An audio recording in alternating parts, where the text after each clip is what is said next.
പാലക്കാട് ജില്ലയിൽ അധികമാരും ചർച്ച ചെയ്യപ്പെടാതെ പോയ ഒരു സീറ്റാണ് കോങ്ങാട്.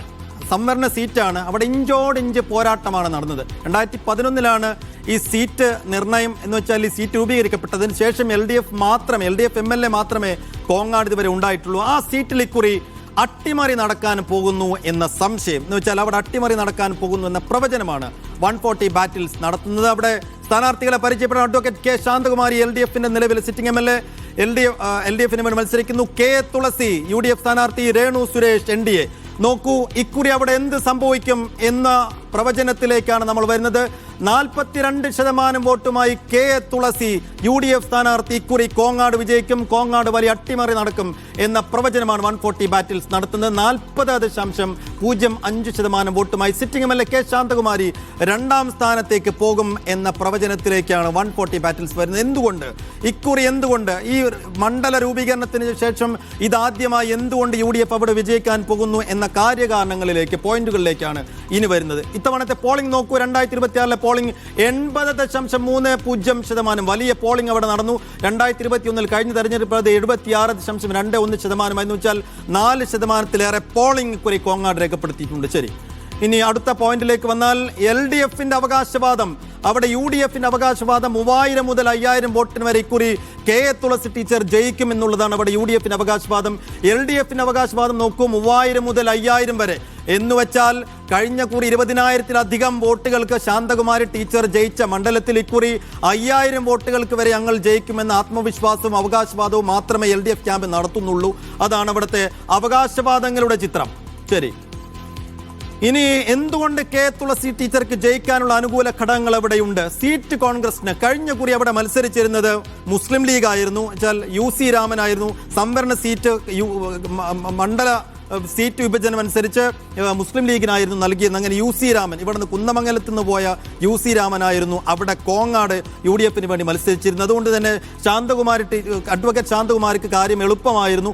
20,000-ലേറെ വോട്ടുകൾക്കാണ് അവർ അന്ന് അവിടെ ജയിച്ചത്. ഇത്തവണ ആ സീറ്റ് കോൺഗ്രസിനായി മാറും. അപ്പോൾ സീറ്റ് കോൺഗ്രസിലേക്ക് എത്തിയത് വലിയ തോതിൽ അനുകൂല ഘടകമാകും എന്ന് അവിടെ UDF ക്യാമ്പ് കണക്ക് കൂട്ടുന്നുണ്ട്. അപ്പം കാര്യമായ ലീഗ് വോട്ടുകളുമുണ്ട്. ലീഗ് വോട്ടുകളും ഇക്കുറി കെ തുളസി ടീച്ചർക്ക് അനുകൂലമായി വരും എന്നുള്ള ആത്മവിശ്വാസം അവിടെ UDF ക്യാമ്പ് പങ്കുവെക്കുന്നു.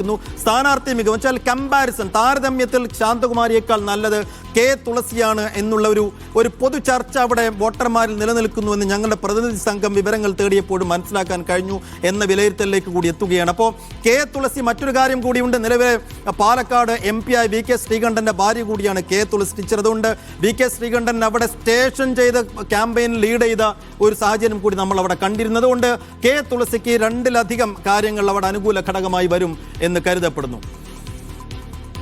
ശരി, ഇനി എന്തുകൊണ്ട് ശാന്തകുമാരിക്ക് കാര്യങ്ങൾ പ്രതികൂലമാകുമെന്ന് ചോദിച്ചാൽ സ്ഥാനാർത്ഥിത്വത്തിൽ കാര്യമായ അതൃപ്തിയുണ്ട് എന്ന അവിടുത്തെ പൊതുവിലയിരുത്തലുണ്ട് എന്നുള്ളതാണ് ഞങ്ങൾക്ക് ലഭ്യമായ വിവരങ്ങൾ. എന്ന് വെച്ചാൽ CPM-ലെ കേഡർ വോട്ടുകൾ അടക്കം കെ ശാന്തകുമാരിക്ക് ഇത്തവണയും അവരെ നിർത്തേണ്ടതുണ്ടായിരുന്നില്ല. എന്ന് വെച്ചാൽ അവരുടെ പ്രകടനത്തിലെ ചില പോരായ്മകൾ, അവരുടെ പാർട്ടി അണികളുമായിട്ടുള്ള പ്രവർത്തകരുമായിട്ടുള്ള സമ്പർക്കങ്ങൾ അല്ലെങ്കിൽ കമ്മ്യൂണിക്കേഷൻസിലൊക്കെ ഉണ്ടാകുന്ന അവരുടെ വീഴ്ചകളൊക്കെ അവരുടെ ഒരു പോരായ്മയായി ചൂണ്ടിക്കാണിക്കുന്നുണ്ട്. അങ്ങനെയെങ്കിൽ ഒരു ഭരണവിരുദ്ധ വികാരത്തിൻ്റെ അവസ്ഥ കൂടി ഉണ്ടായാൽ ഒരു പക്ഷേ ഇപ്പോൾ 3000 മുതൽ 5000 വരെ ലീഡ് ഞങ്ങൾ പിടിക്കുമെന്ന് UDF പറയുന്നുണ്ട്. ഒരു ഭരണവിരുദ്ധ വികാരത്തിൻ്റെ അവസ്ഥ കൂടി ഉണ്ടായാൽ അതിന് മുകളിൽ പോയേക്കാം എന്ന ഒരു അവകാശവാദം അവിടെ UDF നടത്തുകയും ചെയ്യുന്നുണ്ട്. ശരി, അവിടുത്തെ കഴിഞ്ഞ തെരഞ്ഞെടുപ്പുകളെ ചിത്രം നോക്കൂ. 2024 UDFന് VK ശ്രീകണ്ഠൻ MP 6658 ലീഡ് അവിടെ പിടിച്ചിട്ടുണ്ട്. 2025 തദ്ദേശ തെരഞ്ഞെടുപ്പിൽ ലീഡ് LDFന് തന്നെയാണ്. 5 പഞ്ചായത്തുകളിൽ LDFനുണ്ട്, UDFന് 4. ആ 4 UDF പിടിച്ച 4 പഞ്ചായത്തുകളും ചരിത്രത്തിലാദ്യമായോ അല്ലെങ്കിൽ പതിറ്റാണ്ടുകൾക്ക് ശേഷമോ പിടിച്ചെടുത്ത സീറ്റുകളാണ് 4 എണ്ണവും. ഇപ്പോൾ കോങ്ങാട് മുഴുവൻ പഞ്ചായത്തുകളും നേരത്തെ LDF ഭരിച്ച സാഹചര്യം ഉണ്ടായിരുന്നു. അതിൽ 4 എണ്ണം UDF പിടിച്ചെടുത്ത സാഹചര്യം. അപ്പോൾ വലിയൊരു മുന്നേറ്റം അവിടെ തദ്ദേശ തെരഞ്ഞെടുപ്പിൽ UDFന് ഉണ്ടാക്കാൻ കഴിഞ്ഞിട്ടുണ്ട്. ആ മുന്നേറ്റം തുടരാൻ കഴിയുമെന്ന പ്രതീക്ഷ അവിടെ UDF കണക്ക് കൂട്ടുക. ഇനി ഞങ്ങളുടെ പ്രതിനിധി സാജിദ് അജ്മലിലേക്ക് പോവുകയാണ്. സാജിദ്, എന്തുകൊണ്ട് കോങ്ങാട്? ഒരുപക്ഷെ നമ്മൾ പാലക്കാട് ജില്ലയിലേക്ക് വരുമ്പോൾ പാലക്കാടും തൃത്താലയും ചിറ്റൂരും ഒക്കെ ടൈറ്റ് ഫൈറ്റിന്റെ ഗണത്തിലേക്ക് പെടുത്തി നമ്മൾ പലകുറി ഈ സീറ്റുകളെയൊക്കെ കുറിച്ച് ചർച്ച ചെയ്തിരുന്നു. പക്ഷേ കോങ്ങാട് അധികമാരും ചർച്ച ചെയ്തിരുന്നില്ല. എന്തുകൊണ്ടാണ് കോങ്ങാട് ഒരു ടൈറ്റ് ഫൈറ്റിലേക്ക് പോയത്? ഒരു സംവരണ സീറ്റിൽ 2 വനിതകൾ തമ്മിലുള്ള ഇഞ്ചോടിഞ്ച് പോരാട്ടത്തിനൊടുക്കം ഒരു നേരിയ എഡ്ജിക്കുറി UDFന് ഉണ്ടാകും എന്ന കണക്കുകൂട്ടലിലേക്ക് എങ്ങനെയാണ് നമ്മൾ എത്തുന്നത്?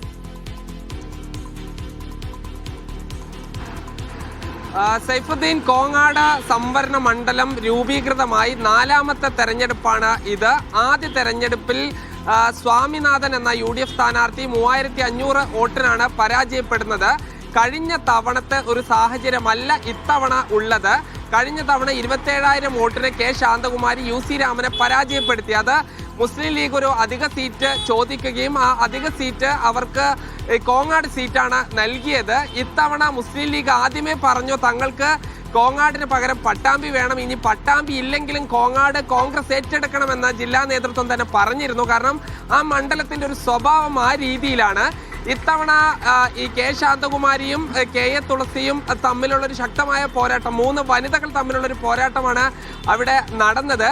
അതിൽ ഭരണവിരുദ്ധ വികാരം എന്നുള്ളത് വലിയ തോതിൽ തങ്ങൾക്ക് അനുകൂലമാകും എന്ന് UDF കണക്ക് കൂട്ടുന്നു.